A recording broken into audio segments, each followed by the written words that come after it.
Oke, baiklah. Assalamualaikum warahmatullahi wabarakatuh. Kami dari kelompok Flowcard Manajemen Tata Usahaan yang beranggotakan 5 orang. Yang pertama, saya sendiri, Yeni Gusmiati sebagai moderator. Yang kedua, ada Dian Putri Septiani, ada Dara Melani Yayu, Yusni Febrida, dan Atika Andriani. Baiklah, untuk tidak memperpanjang, mari kita langsung masuk kepada materi penerimaan surat. Penerimaan surat. Yang pertama, penerimaan surat dapat dilakukan oleh mereka yang biasanya bekerja di kantor atau ketatausahaan dan seperti resepsionis. Tugas penerima surat adalah mengumpulkan setiap surat yang masuk, meneliti ketepatan alamat, menandatangani bukti pengiriman bahwa surat sudah diterima, jangan sampai ada surat yang salah alamat. Jika alamat tidak tepat, maka surat itu harus dikembalikan kepada petugas, pos atau kurir. Tetapi jika sudah tepat, maka surat itu harus diberikan kepada petugas di bagian tata usaha atau bagian administrasi. Yang kedua ada penyortiran surat. Setelah surat diterima dari resepsionis, selanjutnya surat dipisahkan berdasarkan alamat yang dituju. Jika surat itu untuk perseorangan dan menyangkut masalah pribadi, maka surat dapat diberikan langsung kepada alamat yang dituju. Tetapi apabila surat itu merupakan surat dinas, karena menyangkut kepentingan perusahaan atau organisasi, maka surat tersebut harus diproses lebih lanjut. Nah, yang selanjutnya ada pengarahan surat. Pengarahan surat adalah menentukan siapa saja yang selanjutnya akan memproses surat berkaitan dengan permasalahan surat. Pengarahan surat dilakukan oleh pimpinan, karena pimpinanlah yang akan bertanggung jawab terhadap penanganan surat tersebut. Pimpinan dapat menuliskan instruksinya pada lembar disposisi, dan menuliskan siapa yang harus memproses surat tersebut. Lembar disposisi adalah lembar isian untuk mencatat instruksi dari pimpinan berkaitan dengan proses tindak lanjut dari surat yang diterima dari pihak lain. Orang yang ditujukan oleh pimpinan untuk menindaklanjuti surat yang dimaksud akan menandatangani surat tersebut berdasarkan instruksi pimpinan tersebut. Surat masuk atau penyampaian surat. Jika pemimpinan sudah menuliskan instruksi di lembar disposisi, maka surat tersebut, lembar disposisinya akan diberikan kepada orang yang ditujukan oleh pimpinan yang telah ditulis di lembar disposisi. Jika orang yang dimaksud satu orang, maka surat tersebut diperbanyak sehingga setiap orang yang ditujukan akan mendapatkan salinan suratnya.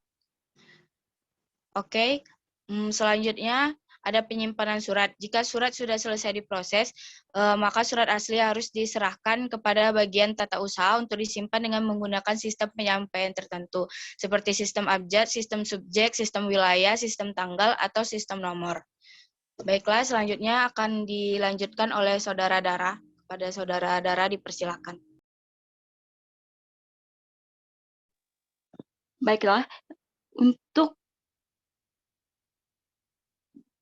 catatan di buku agenda surat merupakan yang penting dilakukan dalam urusan persuratan yang ada pada sebuah perusahaan dan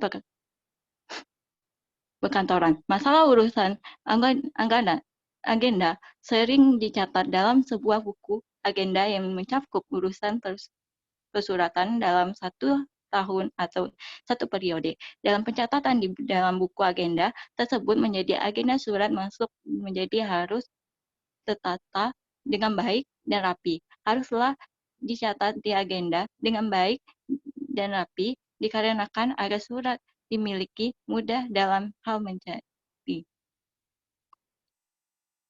Dalam proses manual, pencatatan surat dilakukan dengan menggunakan buku agenda dan diberi nomor berurutan. Buku agenda merupakan buku catatan keluar masuknya surat yang dikirim maupun yang diterima oleh instansi buku agenda. Terbagi menjadi 3 macam. Yang satu, buku agenda tunggal. Dipergunakan untuk mencatat surat masuk dan surat keluar sekaligus dengan nomor berurutan dalam satu buku. Yang kedua, buku agenda berpasangan dipergunakan untuk catatan surat masuk di halaman sebelah kiri dan untuk catatan surat keluar di halaman sebelah kanan. Yang ketiga yaitu buku agenda kembar ialah 2 buah buku yang masing-masing dikhususkan untuk pencatatan surat masuk atau surat keluar. Dalam penggunaan agenda tersebut masih mempunyai kekurangan, yaitu pencairan data surat yang masih manual. Dengan pencatatan melalui buku agenda, akan sulit untuk mencari surat dalam jumlah banyak dan dalam kurun waktu yang lama. Mungkin sekian dari saya.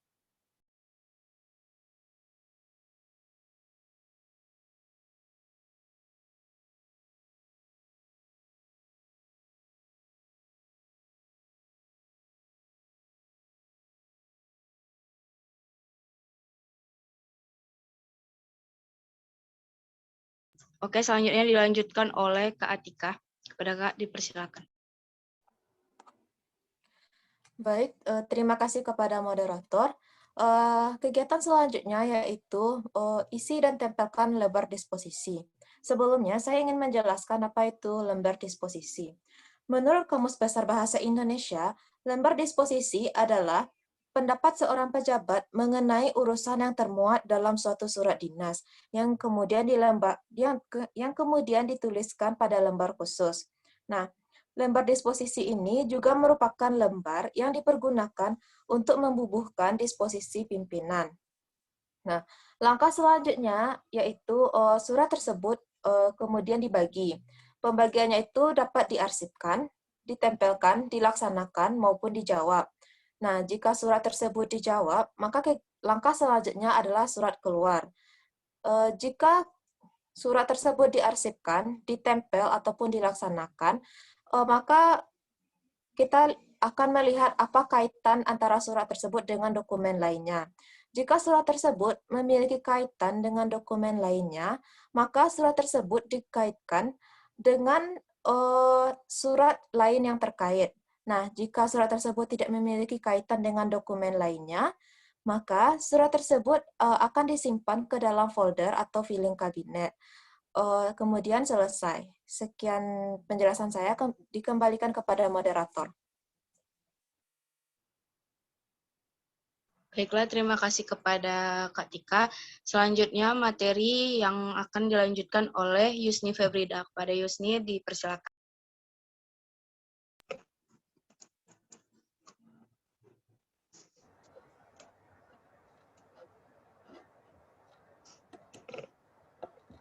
Baik, terima kasih moderator. Selanjutnya yaitu pencatatan di buku agenda dimulai dari mencatat nomor urut agenda, yang mana sebelum surat dicatat dalam buku agenda, maka terlebih dahulu dibubuhkan stempel agenda pada ruang kosong di bagian atas atau bawah halaman pertama surat.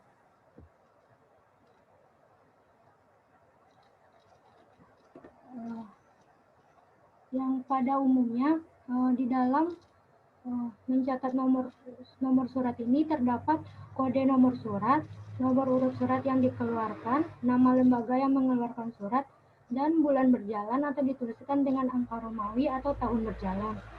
Selanjutnya yaitu mencatat nomor indeks atau kode permasalahan surat atau klasifikasinya.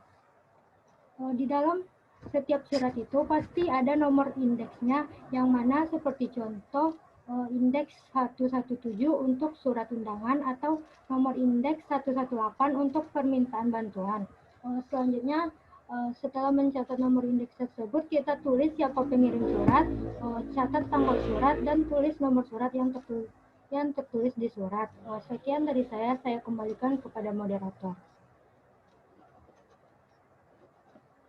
Baiklah, terima kasih kepada Yusni. Selanjutnya materi yang dilanjutkan oleh Kak Dian Putri Septiani. Kepada Kak, dipersilakan.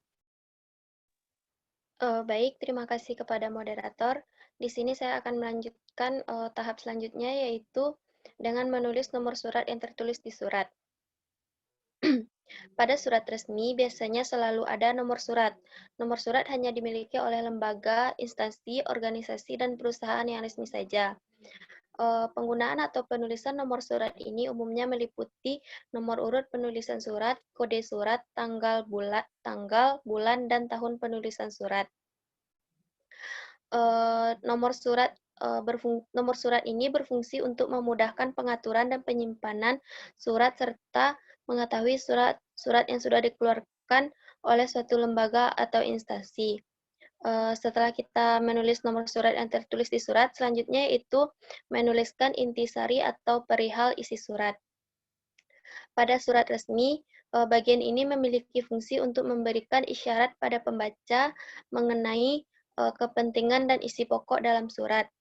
Selanjutnya itu menulis keterangan dari surat, di mana pada bagian ini kita menuliskan keterangan atau arti dari intisari, perihal serta nomor surat yang kita tuliskan pada surat tersebut. Nah, pada kolom keterangan inilah kita dapat menjelaskan kode-kode dalam surat tersebut dan selesai. Sekian dari saya, dikembalikan kepada moderator. Baiklah, terima kasih kepada Kak Dian. Hanya itu yang dapat kami sampaikan. Apabila ada kesalahan kata, kami mengucapkan mohon maaf. Sekian, terima kasih. Assalamualaikum warahmatullahi wabarakatuh. Waalaikumsalam warahmatullahi wabarakatuh.